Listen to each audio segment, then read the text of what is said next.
eh bien, il y a une évolution dans l'économie actuelle considérable. On parle de la nouvelle économie, on parle de l'économie collaborative, on parle de l'économie sociale et solidaire. L'ubérisation de l'économie. Alors c'est, pour prendre un terme, l'ubérisation, puisqu'on voit fleurir plein d'entreprises qui sont... Qu'est-ce qui se passe? Je crois que nous vivons une véritable révolution. Et cette révolution, elle part du fait que dans quelques années, eh bien, individuellement, nous serons capables de produire notre propre énergie, qui sera une énergie verte et qui se échangera avec tous les autres producteurs d'énergie. Nous sommes dès maintenant capables de communiquer avec le monde entier au travers d'Internet et de tout cet outil de digitalisation. Demain, grâce aux imprimantes 3D qui sont de plus en plus capables de travailler de n'importe quel matériau, eh bien, nous pourrons avoir une production. Et par conséquent, on s'en va vers une économie individuelle, une économie d'entrepreneurs connectés individuels. Et ça, c'est fantastique parce que ça veut dire qu'une entreprise, ton entreprise, eh bien, elle a 15 ans d'avance. Parce que ça fait 15 ans qu'elle est structurée, organisée pour faire exactement ça. Ce que je voudrais essayer de vous faire sentir, c'est que qu'est-ce qui se passe? Il se passe qu'il y a des Uber, etc., des plateformes qui se constituent et qui proposent à des particuliers d'avoir une ressource, d'avoir un gain au travers d'un service apporté à d'autres particuliers. C'est ce que nous faisons depuis toujours. Et cette nouvelle économie, elle a besoin, si vous voulez, d'être structurée, d'être encadrée. J'ai assisté à des tas de réunions, y compris par le ministère du Commerce. Et qu'est-ce que les autorités vous disent? Il faut des règles de protection du consommateur. Il faut des statuts sociaux. Et on est en train de se demander s'il ne faut pas redynamiser l'auto-entrepreneur. Et il faut des règles de responsabilisation des plateformes. Je vous signale que dans la loi du travail actuelle, il y a des articles dans ce sens-là. Et ce qui m'a beaucoup surpris et vraiment fait plaisir, c'est de dire qu'il faut un code de déontologie. Et donc tout ça, nous l'avons. Et nous l'avons depuis 15 ans. Toutes les règles de protection des consommateurs qui sont essentielles, bien évidemment, mais aussi le statut du VDI, mais aussi des règles de responsabilisation de vos entreprises, mais aussi un code de conduite. Et ce code de conduite a été un élément essentiel de l'évolution de notre profession. Et j'insiste là-dessus parce que souvent, j'ai le sentiment que vous ne percevez pas toujours l'importance de cette déontologie. Vous êtes dans une activité indépendante, vous devez d'avoir une déontologie professionnelle.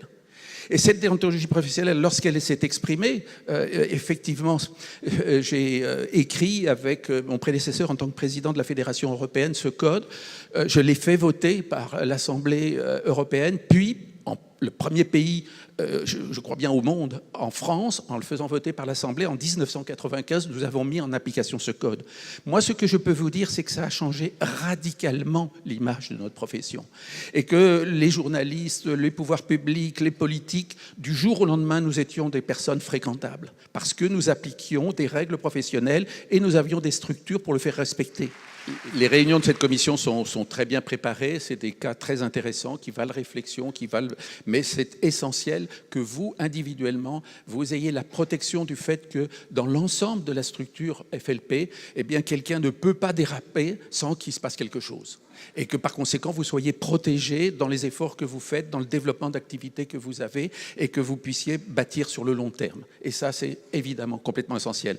Comme de la même façon, je reviens à mon histoire de code, comme de la même façon, il nous a fallu créer un climat de confiance. Un climat de confiance vers le consommateur, un climat de confiance vers les distributeurs. Je voudrais que tu nous dises quel est l'élément que tu voudrais vraiment introduire dans le code mondial, le changement majeur que tu voudrais, s'il y en a un, que tu voudrais introduire dans le code mondial. Au fond, il y a 3 articles qui ont fait l'objet de beaucoup de discussions.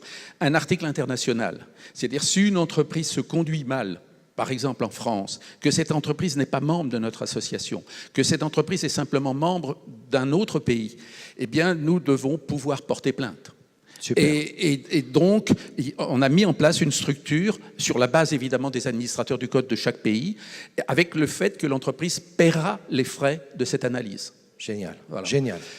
Donc, si vous voulez, une véritable solution nous permettant de combattre ce genre de situation. Super. L'autre aspect, si tu veux, c'est de bien redéfinir, et ça me faisait plaisir d'entendre ça tout à l'heure, que notre activité, les gains dans notre activité passent par la vente à des clients. Absolument. passe par la vente à des clients. Et que par conséquent, individuellement, vous êtes dans une entreprise de la distribution, faites de la distribution. Et développer une activité avec une clientèle, ce qui vous permettra d'ailleurs d'être un exemple pour vos partenaires. Et par conséquent, de pouvoir leur montrer le chemin qu'il faut parcourir pour réussir. Super. Et ça, c'est le deuxième article. Et le troisième, il est alors encore plus essentiel que les autres, et qui est tout simplement que lorsque l'on rejoint une entreprise ou qu'on reste dans cette entreprise, l'entreprise ne peut pas vous demander des dépenses qui ne soient pas d'abord au prix de revient et ensuite qui ne se justifient pas pour le développement de l'activité. Et donc de tout un ensemble de règles, et ça a été le plus compliqué. Je prends qu'un petit exemple, je crois que je te l'ai cité. Nous avons en France depuis toujours le fait qu'un kit de démarrage ne justifie aucune commission pour personne. Quand nous avons voulu généraliser cette situation, on a eu pas mal de levées de boucliers en Asie, etc.